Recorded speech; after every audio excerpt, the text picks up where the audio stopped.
is really important to always make a good impression. For example, if I look you in the eyes now and say, I don't like cheese, and you've never watched a What Culture video before, you're going to shake your head and think, that bald a-hole, I'm done. Now, thankfully, I love cheese and I dream about it every single day, but this is much more pertinent for this video anyway, when we are talking about professional wrestling. So given things that happened recently that sparked debate, hello, I am Sam from What Culture, please do hit that subscribe button.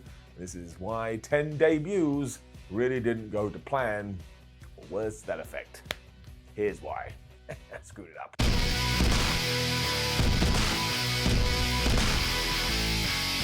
We will start at number 10 and the most recent one because yes, in AEW, Satnam Singh did his big debut and the lights went off, and when they came back on again, lots of people stared at him like, I'm not 100% sure who that is. Now, he's very impressive as a human being, but I don't really know what to do. But look, even Tony Khan came out and said, oh yeah, I made a mistake and I'll learn from this, I'll educate myself, and I'll do better next time. And that is a nice analogy, a nice metaphor for life. You can't hit a home run every time, but it's damn sure important that you're always trying new things, otherwise you can't open the door to happiness. Still, the internet did go crazy into meltdown, going, oh my gosh, All Elite Wrestling must be dead, which is a little bit much because yes, as Jay Lethal and Sonjay Dutt were beating up Samoa Joe, lights went out, light came on, we've already talked about it. And I do understand it too, because usually when you do this gimmick, it means a massive star where people are going to go, oh my gosh, is about to appear.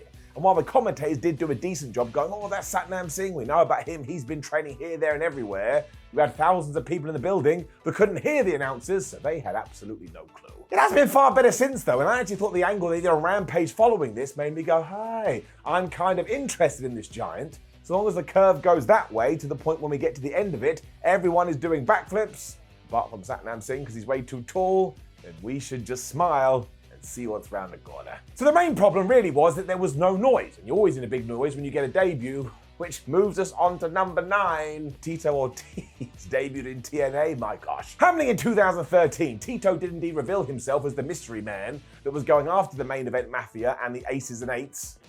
And, well, it stands to reason that nobody in the building knew who Ortiz was because they were super duper silent. The worst part is, he just stood there with his arms crossed, going like this for what felt like 47 years, and the commentators didn't say anything. At that point, one of the commentators had gone, oh my gosh, it's MMA's Tito Ortiz, but they said no. I mean, it was so cringeworthy, I was watching at home and I wanted the ground to swallow me up. And honestly, this just felt like one big advert for Tito Ortiz versus Quinton Jackson, which was going to happen on a Bellator show, because who else was stood in the ring? That's right, it was Quinton flippin' Jackson. So really, this was an angle that made you want to die inside, and that is not why I watch wrestling. Sheesh. And at least when we get to number 8, it's very funny and a classic, because of course it's the Shockmaster. I don't really know what else can be said about this in 2022, because it's become so popular, it's basically an internet meme. But when the former Tugboat did jump across to WCW, somebody said, put on this sparkly Star Wars Stormtrooper helmet, which we'll get to in 1 minute,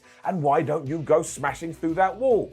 And when he did go smashing through the wall, he caught his foot on a step, he fell down, and that was that. The character was over. What no one mentions, though, is those words that just came out of my mouth. Why did Phil Ottman not go to anybody and say, are we not going to get sued by Lucasfilm? Because I tell you, at some point they probably would have done. This was an absolute weird ripoff. When you do look at it in hindsight, though, this was the best thing that could have happened, because that persona was never going to go anywhere, but because it's now drowning in humor, we are going to talk about it until the end of time.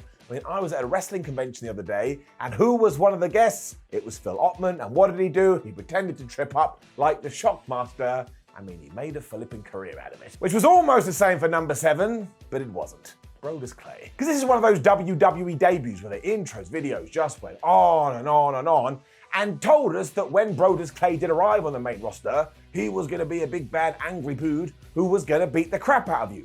And then when he finally did pop up, he thought he was a dancing dinosaur. I am not kidding. Because he had spangly legs, he was accompanied by the Funkadactyls, and so many wrestling fans around the world started staring around going, well, what the hell is happening? I suppose he did commit to it as best as he could, but surprise, surprise, within a matter of weeks, WWE had started treating this act like a whole joke. So what did the audience do? They treated it like a joke as well. The best part of all of this, though, is that one of the Funkadactyls was Naomi, and ever since she has smashed it, and as of me talking, is now a WWE Women's Tag Team Champion.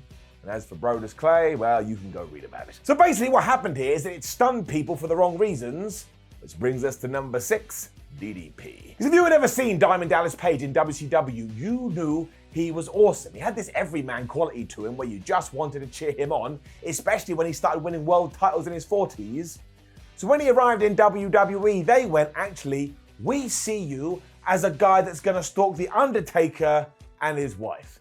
And if Diamond Dallas Page wasn't doing this face, then something would have been horribly wrong. The result of all this too was Page being absolutely destroyed by the Dead Man family. I mean, when he had his match against The Undertaker, he got whooped, and eventually he faced off against Sarah, and he lost. The bit that really stung is that Dallas took a chance on himself, and he actually went over to the WWE in 2001. He didn't wait for his contract to expire, because he wanted to grab the bull by the horns.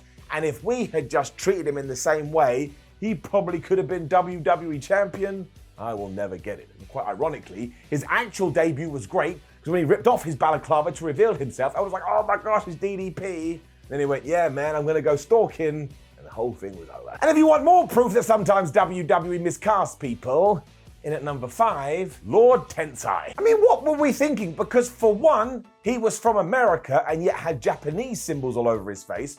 But also 2, straight away the fans went, well, no, that's not Lord Tensai, that's Albert. That's the A-Train, that's the hip-hop hippo. So everybody started chanting at him, shave your back, which was a reference to his old gimmick. And that wasn't fair, because when he was Lord Tensai, he was basically hairless. But what are you going to do? And do not forget either that WWE had such big plans for Matt Bloom, and don't get me wrong, he did deserve it, but this was never going to work. He was meant to have an elongated feud with John Cena. And did it ever really come to pass? No, it did not. And talking about things that totally bombed, it would be remiss of me not to mention at number 4, you know where we're going, the Gooker. And we don't need to go on about it too much because you already know the story. At Survivor Series 1990, after weeks of build and being told, oh my gosh, you're not going to believe what is going to hatch out of this giant egg, Hector Guerrero came out. He was dressed like a massive turkey. But the best bit, and why I wanted to include it in this list, is that WWE did this because they wanted a mascot. They looked at Nintendo and saw Mario, and they looked at Sonic and went, oh my gosh, Sega, they've got it down. But why in a million years, after what I can only assume was weeks, maybe even months of marketing ideas, did they go, we've got it, and we're gonna go with this monstrosity? I mean, if I tuned into wrestling in 2022 and I saw that, I would turn it off straight away. With that all said, at least it wasn't done for licensing reasons, because in at 3 is the Kiss Demon. In case you're not aware, yes, your first thought is correct, because when WCW sat down with the band Kiss to try and come up with a deal for them to play a WCW show, Kiss went, well, wouldn't it be great if there was a wrestler based on our music?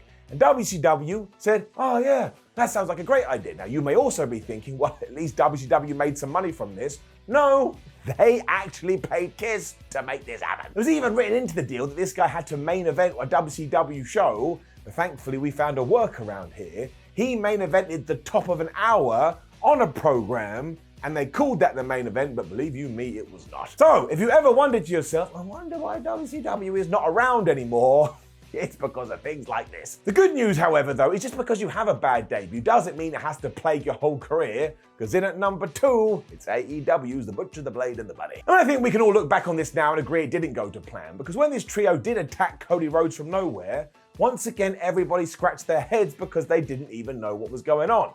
And on this occasion, even Jim Ross was like, I don't know, you are someone else. And when that happens, well, we've already told you about it. Look at it today, though. Everybody loves these guys because they're absolutely awesome. They have put in the work, and now they have that mutual respect. And I think all 3 have such a bright future going forward, which goes to show, even if you do drop the ball a little bit, as long as the company, the wrestlers, and the promotions all learn from it and do a better job going forward, then all will be fine. Although that was not the case for number 1, Sin Cara. In many ways, Sin Cara never got over his initial debut because the hype was crazy. Triple H's first signing ever since he stepped into that role, he had looked down in Mexico, seen Mystico and how massive he was and gone, well, why don't we just replicate that in America?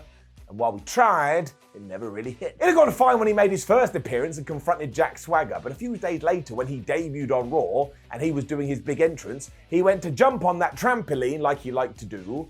It wasn't the worst thing in the world, but he kind of clipped the top rope, and from there, these kind of mistakes happen so much, there are YouTube accounts dedicated to it. Now, we should all be respectful and remind ourselves this is a human being, and human beings are allowed to make errors, and sometimes they're allowed to drop the ball, But this just hampered Sin Cara's WWE career so much, eventually he got released. And as we are talking about this, I always have to tell my Sin Cara story. Somehow, I had always missed his entrance, even though I watched every single week. I went to a live event over here in London where I couldn't see the trampoline.